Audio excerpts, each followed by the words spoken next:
news that's short, sharp and shrewd. Are you talking about the podcast or me? Both. Backhanded compliment. This is Up Late with Ben Harvey. Not a good look for the Eagles. Another West Coast scandal and surprise, surprise, nobody's getting sacked. It's now come out there were up to 7 players on the gas at the Hippie Club after they were thumped by Richmond in round 7. Chief Executive Trevor Nisbett says we are still going through the investigation to find out why the players did this. I'll say for the time, mate, they were there for the same reason anyone's at the Hippie Club. Bonkers. Yeah, well, Nisbett's an expert at managing these kinds of issues. If Putin presses the button, the only thing left alive will be cockroaches and Trevor Nisbett. This guy has more lives than any executive in modern Australian history. Yep, we're all kinds of stubborn. Have a look at the shit that has accompanied this guy's career at West Coast. He's been there since 1989. He wasn't CEO back then, he was football manager. In his first year, West Coast had their first real scandal. John Todd, remember him? He was in strife for betting $4,000 on the Eagles when they played the Brisbane Bears. He won $9,000, but there was a lot of talk about whether it was legal because betting on footy in Queensland at the time was against the law. Yeah, big deal at the time, but nothing compared to what was to come. It started slow, but Nisbett has endured a scandal in almost every year he has been with the Eagles. But he got a leave pass because of this. The Eagles are going to win their first leg. And this. Long road to the MCG and his second premiership. Who would have thought the sequel would be just as good as the original? Things changed in 1999. That's when Mick Malthouse left the club and when Trev took over from Brian Cook as chief executive. And what a ride it turned out to be. In the first year of Trevor's reign, Chad Rintoul is charged with assaulting a taxi driver after chundering in his cab. He was fined $2,000.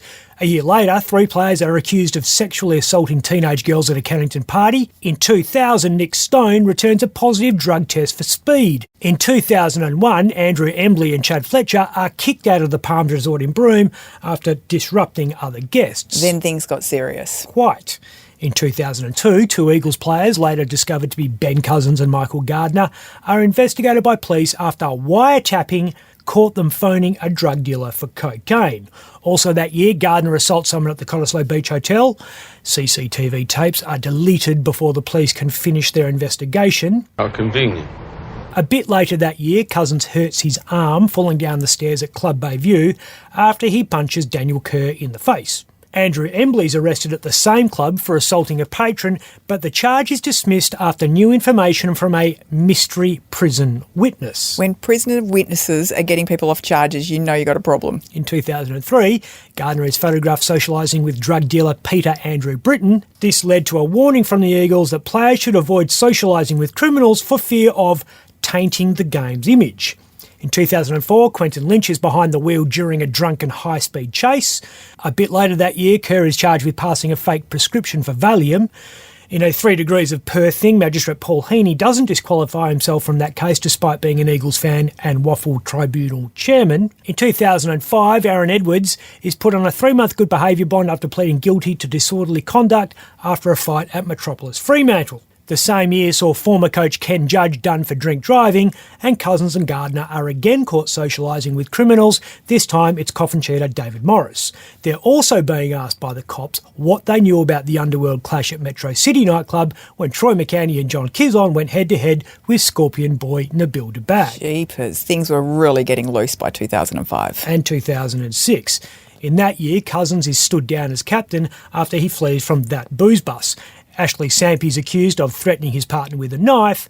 Gardner's fined $5,000 and suspended again by the Eagles after another drink driving incident. Chad Fletcher collapses in a Las Vegas hotel room and is revived by club officials during an end-of-season trip. And Lane Spanderman is charged with aggravated burglary after he brought a baseball bat to a party. Every Crime Stoppers page in 2007 seemed to have a picture of Daniel Kerr. In January, he assaults someone at a party in Atterdale. In February, he's in an altercation with a cab driver. And in March, he's caught up in a drug dealing scandal with convicted criminal Shane Waters. Writing is seriously on the wall by this stage. Well, it was around that time that Chairman Dalton Gooding realised it was absurd to continue denying the most obvious thing in Australian sport, that the West Coast Eagles had a culture problem. Supreme Court Judge William Gillard leads an investigation, the findings of which are so explosive the Eagles bury the report as deep as they possibly can. Chris Mainwaring dies of a drugs bender that year, and Cousins is arrested for cocaine possession. They weren't Trevor's problem by then, but Andrew Embley still was. He was dropped from the leadership group after getting his punch on with 2 Daniels. By 2008, Trevor admits he's lost control of his club after Hendy Cowan and Big Four accounting boss Steve Scudamore conclude an investigation which finds that in the 6 years to 2007, 13 Eagles were involved in 35 separate incidents of seriously bad and often illegal behaviour. One of the groundbreaking recommendations was perhaps there should be some drug testing at the club. And that would ruin my career. 2010 was a wooden spoon. 2012 saw Adam Hunter's house raided in Innaloo. Cops find a bong and some pills but don't lay charges. They do 2 years later, though, when he's busted with cocaine after being pulled over near Geraldton. 2013 was John Worsfold resignation controversy. 2015 was Adam Good's booing controversy.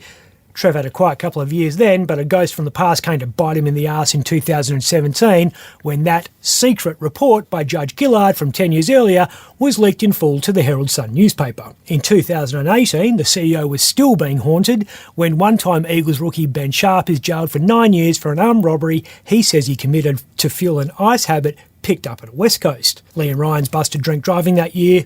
The Eagles banned him for a whole 2 games, and he's then answering questions about domestic violence. In 2019, Daniel Chick's fined for possessing meth, and Willie Rioli's charged with tampering with a sample and testing positive to cannabis before being busted with mull again.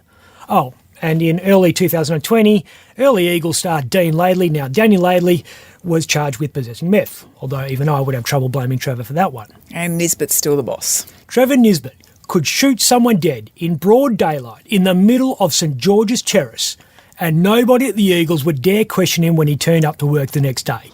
So what was I saying? You've been CEO for 22 years, mate. Modern corporate governance doesn't tolerate that kind of tenure for a clean skin, let alone someone with as much baggage as you.